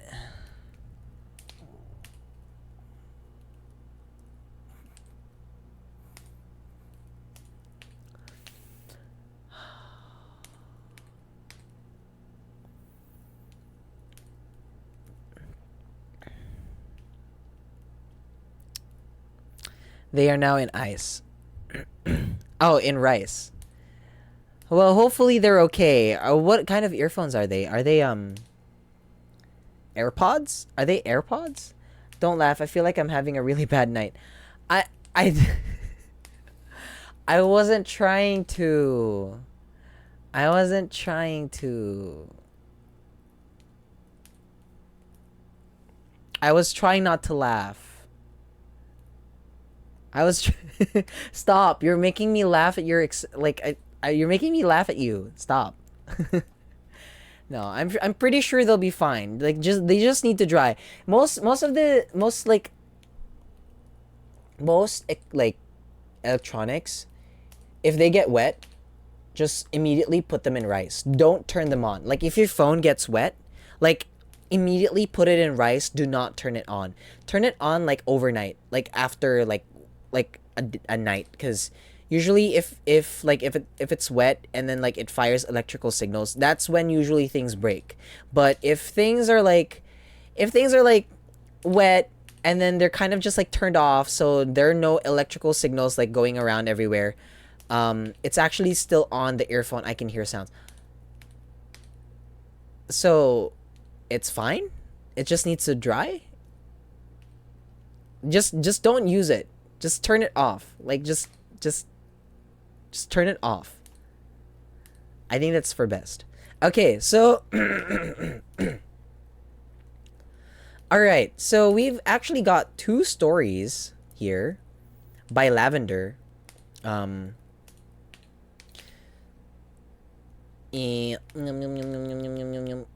right. So this first one is called Daisy. It's by Lavender Blue.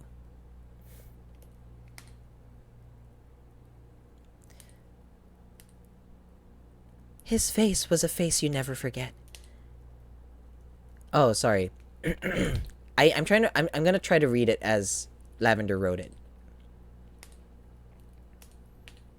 I'm trying to find a case so I can turn it off properly. Now I've lost that too. Chill out. Relax. Breathe.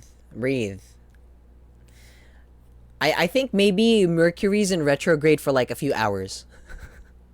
Blame it on the stars. I usually do that. Okay. His was a face you never forget. Scarred, tattooed, marks of his victims. He saw her, walking alone. Short skirt, tight top, just like that other girl. They always asked for it. She saw him, too late. The swish of the cold knife dug deep into his skin. Blood, guts. That's for my sister, she sneered. Ooh, Daisy.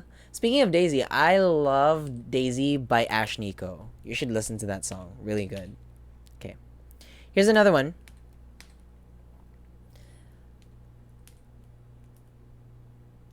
Oh, I thought you were doing a song, I thought you were doing like Taylor Swift or something. She wears short skirts, I wear tight top. Hand me down clothes and a stupid complexion. Okay. This one is called Red by Lavender Blue. Wait, shouldn't it be Blue by Lavender Red?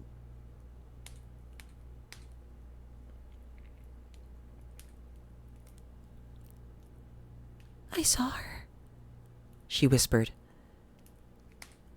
Tell us what happened. She came once a week. That red hood, those god-awful eyes. At first I thought it was our cat, but now... Mother. What happened? In the basement.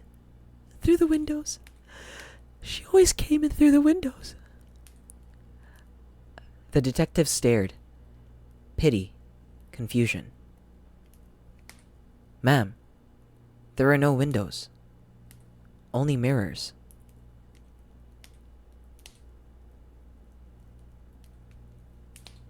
Oh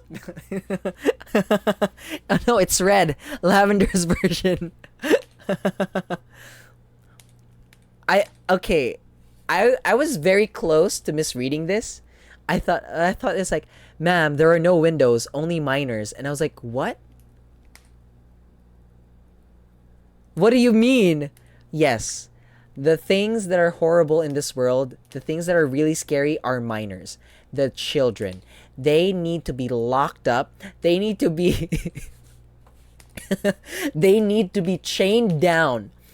These little monsters, man. These monsters are horrible. Children, man, they should not be in the world. No.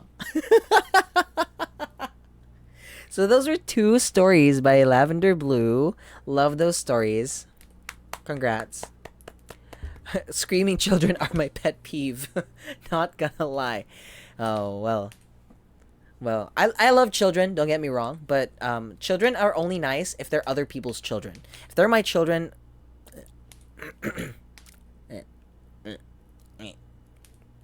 Alright. Let's move on to the last story before we end today's stream.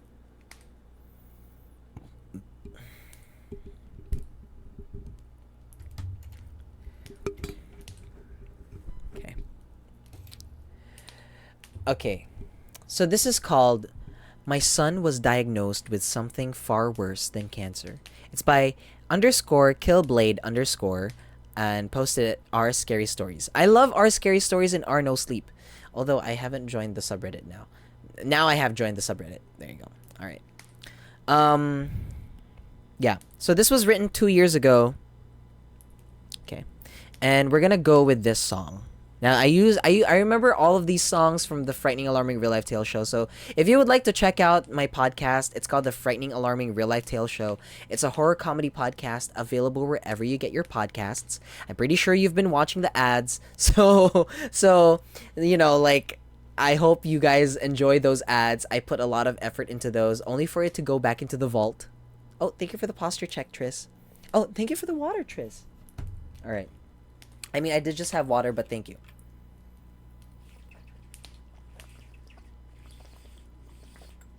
All right. This is our last story for tonight. I get 6K what? Love that for you. All right. Here we go. This one is called My Son Was Diagnosed with Something Far Worse Than Cancer.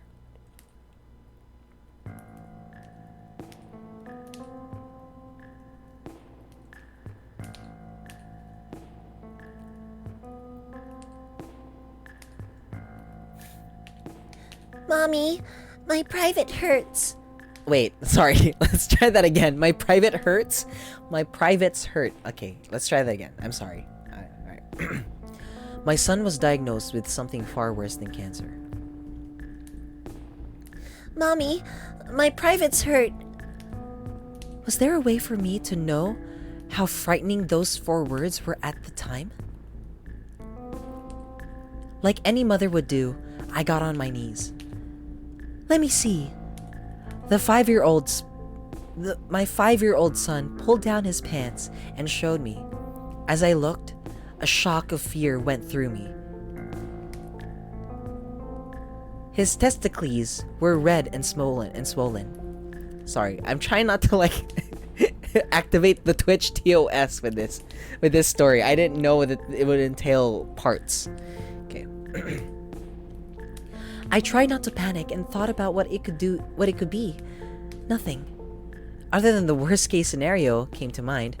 The night before, during bath time, his privates looked normal. What the hell happened? Trying my best not to scare my son, quietly I told him to pull up his pants and put on his shoes. We arrived at the doctor's office 20 minutes later. After the examination, the doctor sent my son into the waiting room and called me to have a private conversation. Private conversation, no pun intended. Is it bad? I asked. The doctor gave me a look that I had scarcely ever seen, as if what I just asked was the biggest understatement of all time. Is it cancer? Please, sit down, he said. I haven't seen anything like this during my time as a doctor, that's for sure. I've already had a colleague of mine on the phone, and we're gonna need an ultrasound. Tears welled up in my eyes. Tell me, he's going to be okay, right? I can't say for sure, but I can tell you that if it's some type of cancer, testicular is the easiest to treat. He paused. You said he's 5 years old? I nodded and said, I don't understand how his... You know, he hasn't reached puberty yet, so this can't be a normal thing for a boy his age. Right? Can it? Before we jump into any conclusions, The doctor said. we need to see the ultrasound. Before paying for the visit, the doctor handed me a note with the date and location of the hospital where the ultrasound would be done. He also advised that I set an ice pack over my son's groin every 2 hours in case the irritation got worse. The first thing the next morning, I drove to the address on the note and met with a man named Dr. Jasper Harris. Hello, he said to me, and then he looked down at my son. He kneeled to his level. Hello, what's your name? My son answered. The small talk was making me nervous. All I wanted was to get the procedure done and over with. The faster this would get done, the faster my baby could get back to normal. Dr. Harris led us both into a room and gave my son a hospital gown. I sat in the waiting room with a book while my son got scanned. Though I was looking through the pages, I wasn't reading. My mind was elsewhere, on my son. Later, Dr. Harris came into the waiting room with a dour look on his face. Come with me, he said. He brought me into a room full of medical computers. Please, take a seat. He pulled up a chair next to a large screen. He then showed me the x-rays. Oh my God! I said, covering my mouth.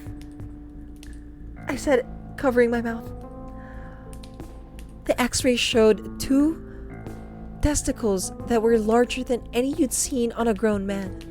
Both of them came up white on the ultrasound. Surgery must be done immediately, Dr. Harris said. I have never seen anything like this. It seems as if the tumors have encapsulated his privates. I whimpered in the chair. A hand rested on my shoulder to console me. It didn't help. Please, I said. Save my son. Nothing could be done that day because of complications due to the coronavirus. I was lucky enough to have even gotten an appointment for the ultrasound that day, so I counted my blessings and stayed patient. At this point, my son was almost completely in the dark about the whole thing, or so I thought. We were driving home from the hospital. He was sitting in his booster seat when he asked, Mama? I looked at his reflection in the mirror. Yes? When we die, do we go to heaven like Grandma says? I was speechless. What was I supposed to say? And how did the idea of death get on his mind? Did the doctor say something to him? Was it just a coincidence? Or was there some kind of primal intuitiveness that made him aware of how severe his illness was? A single tear slipped down my cheek. I don't know, baby. He lay there on the operating table unconscious. The surgeon and his helpers were shuffling about, preparing for the incision of the cancerous bulbs hanging between my son's legs. Before my son was put under, he cried and made it clear that he wanted me in the room while the surgery was performed. I want you with me, he said. To me, it sounded as if he hadn't finished the sentence, as if he was trying to say, I want you with me in case I die. I stood in the corner of the cold operating room, wearing a medical apron, rubber gloves, face mask, and a pair of goggles. I was looking at my feet, waiting for the inevitable. Would he be a freak to his peers? An outcast to society? Would he ever find someone to love him, not as a mother, but as a lover? These strange, unwanted thoughts floated in my mind like a rocket that on a predetermined trajectory through the star systems of the cosmos. Hold on, sorry, that just took me out of the story. Like, a mom would think that? Wow, that's so pretentious. What is this? The Fault in Our Stars? Like, I'm sorry, but like,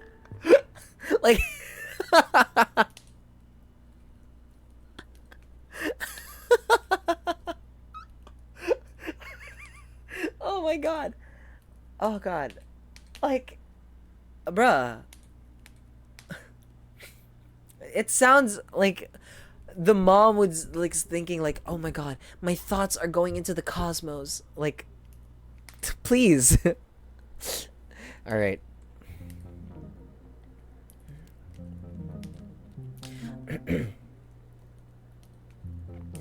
Wait, in COVID times, would she even be allowed in there, even with her son's request? I don't know.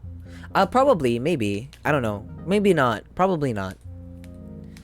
I mean, it is a work of fiction, so there's bound to be lapses in judgment and lapses in continuity and stuff. Her thoughts are stars she cannot fathom into constellations. Anyway, I mean, I love The Fault in Our Stars. Don't get me wrong. Like, I love that. I love that. But even I can say that it was pretentious. Okay, I'll stop.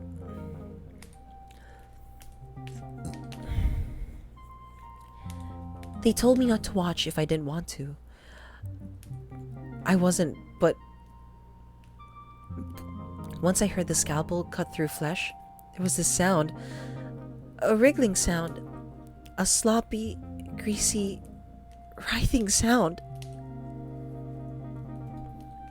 Wait, I think this would be a better song. No. I think that took you out. That took you out. All right. No.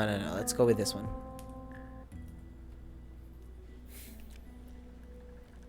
The bodies of the medical professionals surrounded my son, so I was unable to see him. I stood on my toes, but I still wasn't tall enough to see. Oh my god! A nurse said. What the? The surgeon said through his covered face. Wet, slapping sounds came. Something was dropping on the room's floor. Blood? The doctors and nurses stood back. One nurse yipped and dropped the stainless steel tool she had been holding. She ran out of the room, doors swinging behind her. The sound of wet drips still came. I looked at the surgeon's feet. Something was wriggling on the floor. Snakes? No. Too small for that. Centipede? No. They didn't have legs. As the surgeon and the remaining nurse moved away from the table, I was able to see everything. Everything. Cracked open like eggs. Honey, breakfast is ready. Coming, Mom. Mommy? Yes. My private's hurt. Parasite? Wet, goo, and slime from a world far beyond the comprehension of human imagination spewed out from between the legs of my baby. But no, let's not be too melodramatic. I'll just say it clearly and simply. My son's balls had a nest of fucking worms inside of them. They writhed and squirmed and moved and slopped over the table, down to the floor and over the shoes of the surgeon and nurse. And guess what? Next thing I remembered was blackness. I fainted and cracked my head on the tile floor. I was removed from the room and woke up in the chair located in the large waiting area. I remember squinting because the chair was sitting faced in the windows where the sunset was. Where was I? Right. The hospital. 3rd floor. A nurse with scrubs that were a size too small for her came up with a cup of water. How did they allow nurses to wear that? Her boobs were practically hanging. Ma'am? I blinked, and then my eyes focused on the nurse's face. Yes? I said, please drink this. My son, I bolted straight up. Where's my son? Those things. Is he all right? Water tipped over the rim of the paper cup as she put my hand on my shoulder to sit me back down. He's fine, she answered. There's just a few minor complications. Minor complications? Very funny. Wiggle, wiggle, woo! He lost some blood, but the procedure is over. You can see him in a few hours. I talked to the surgeon about what happened at the operation table. The only answer I got regarding what was inside my son was, we're not completely sure what they are or what species of parasitic organisms they belong to. We've run some tests to see if he still had any left inside, but we're not sure if he's clean. We'll have to put him on mebendazole. It's the best that we can do for now. And that was that. The men in the black suits showed up to interview me, my son, the surgeon, and both nurses. Who are they? The fuck would I know? It's been 2 months since the operation. My son had to stay in a rehabilitation center for about a month and a half, which wasn't fun for either of us. I'm now on anxiety medication. I started to delay after I took my son home for the first time in a while. I just lay awake at night worrying about him. Frequently, like every 5 minutes, I would get out of bed to go to his room to check on him. I wouldn't get any sleep, and I had to spend time away from work. Things have been very hard lately because of it. Child support is next to nothing. No thanks to my ex-husband. At least it seems like the medication is working, so now I'm able to sleep. They sent my son home with a clean bill of health minus 2 testicles. Or so they thought. I'm sitting in a waiting room once again. Yesterday, I was eating a bowl of cereal, watching the idiot box. My son stepped out of his bedroom and shuffled into the kitchen. He said 4 words. Mommy, my eyes hurt. Damn. Don't worry, guys. It's just cancer this time. Don't worry, guys. It's just cancer this time. Like, chill out. Chill out, guys. It's just cancer. Thank God. He truly does he truly does work wonders. Hey, on a positive note, he has an 80% chance of survival. Eh? Love the ending. Oh no. Yep. Oh no. That's horrible. I love it. Would somebody say that? I need to do some screenwriting. You need to do some screenwriting. If you don't already, this was great and perfectly set the scene visually and well written. Yes, it is well written. Love it. I actually like this story. It's well written. Although I didn't get into the story much. Like, I didn't get into the horror bit of it because I don't know, like maybe because it was too medical for me. But like, I enjoyed the craft. I enjoyed the craft.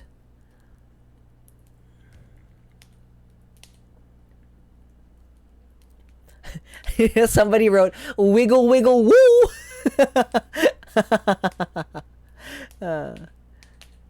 Gross to say the least, and certainly well written. I'm a little weirded out that you chose the testicles of a 5-year-old boy for a story, though. Might be based off some truth.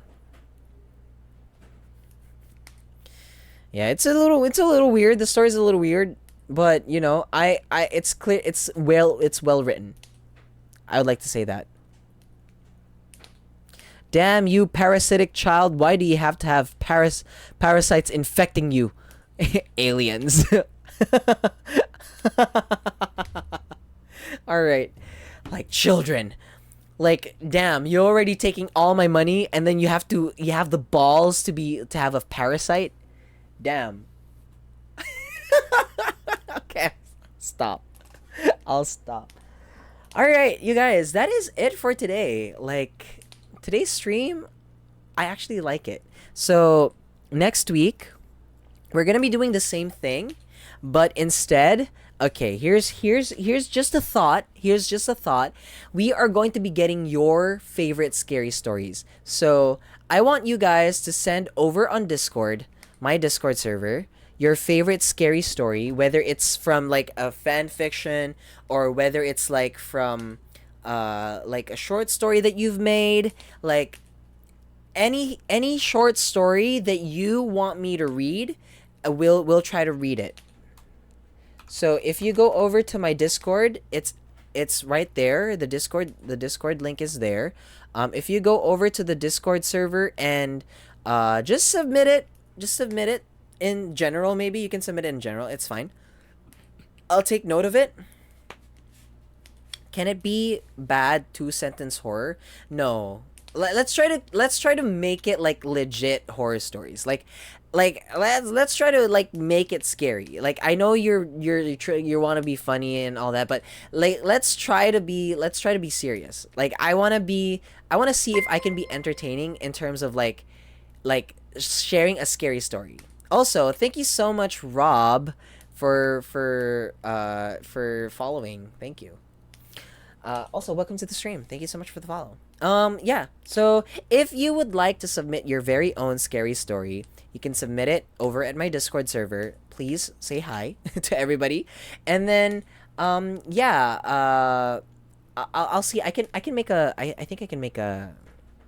Like a thread, like a place where everybody can like post their story, so it doesn't spam the thing too much.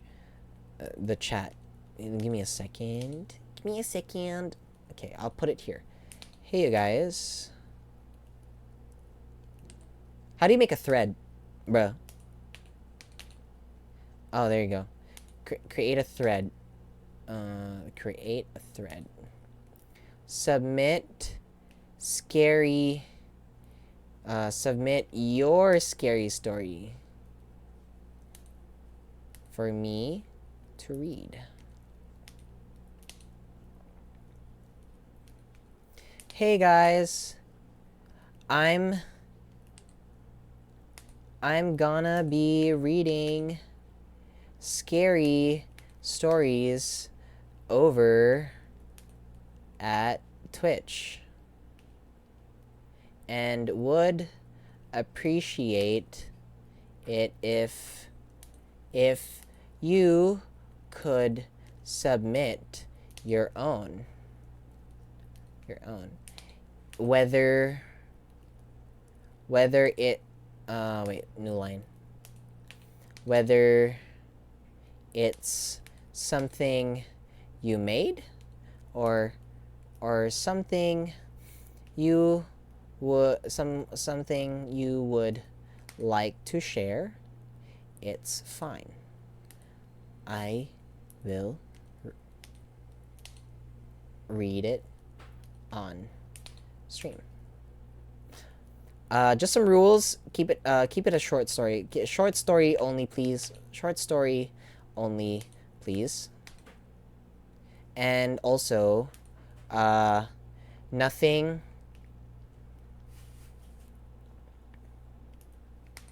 that would violate the Twitch TOS. Okay, there you go. There, I made a thread, you guys. Submit your scary stories for me to read. You can go check it out in the you can go check it out in the Discord server. All right, I guess it's time to end today's stream. Wow.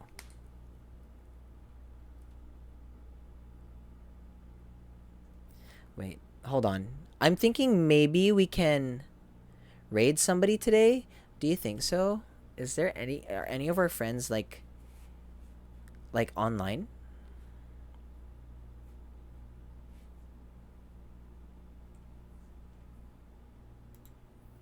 Give me a second. Oh.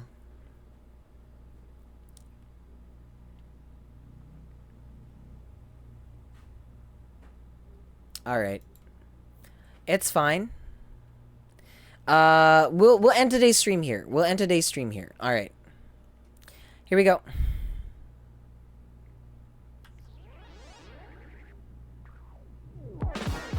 Thank you so much, everybody, for coming to the stream. I had so much fun just like reading scary stories. Now, this is something I've always wanted to do. I've always wanted to create a show where we read stories and stuff. Maybe if you guys like this, we can do we can do this like monthly. We can do this like every month. Like, it's not just scary stories, but like it could be like it could have a theme or something. It's just that this whole month, we're gonna be doing scary stories. So again, I am inviting everybody to participate. If you would like to submit your very own scary story, you can go check it out at our Discord server. Again, here is the Discord link. So if you would like to submit your very own scary story, please do so in the ASN Messenger. Killer Frequency. Yeah. Thank you to everybody who followed today. Thank you to Rob, and thank you to Tirso for moderating tonight. I appreciate it so much. If you would like to keep up with me outside of streaming, I have here my socials. I've got YouTube, Facebook, Twitter, Instagram. I do have a new video coming out tonight. I just need to fix the thumbnail, and then once that's fixed, it's immediately uploaded. So hopefully you guys check it out. It's a fun little video. And also, I've got a podcast now. I'm pretty sure you've all heard me like throughout like all of the ads. Like, it's always about the podcast. So I'm encouraging everybody to check it out. We are almost near the season finale, so like, I would really appreciate it if you guys could listen to season 4 of Frightening Alarming Real Life Tales show. It's a really cool, awesome show. Just recently we had Quinn Cyrene. If you know her, she's a VTuber, also a friend of the stream, our friend. She was recently on the show, and we talked about Japanese horror stories. So hopefully you guys, if you guys enjoyed the vibes of today, don't expect it in farts, because farts is a little bit more fun. Farts is a little bit more like happy. Like, it's a horror comedy podcast. So, take it, like, go there with the intent to enjoy the stories, and go there with the intent to enjoy the production and the games and the banter. So yeah, that is it for me. Thank you so much for coming to the stream, you guys. Again, if you want to submit your very own scary story for me to read next week, do so in the Discord server. There is a thread there where you can submit your very own scary stories, and I will do my best to read those on the next stream. Anyway, with that, I will see everybody on the next one, which is tomorrow. Bye, everybody. Bye.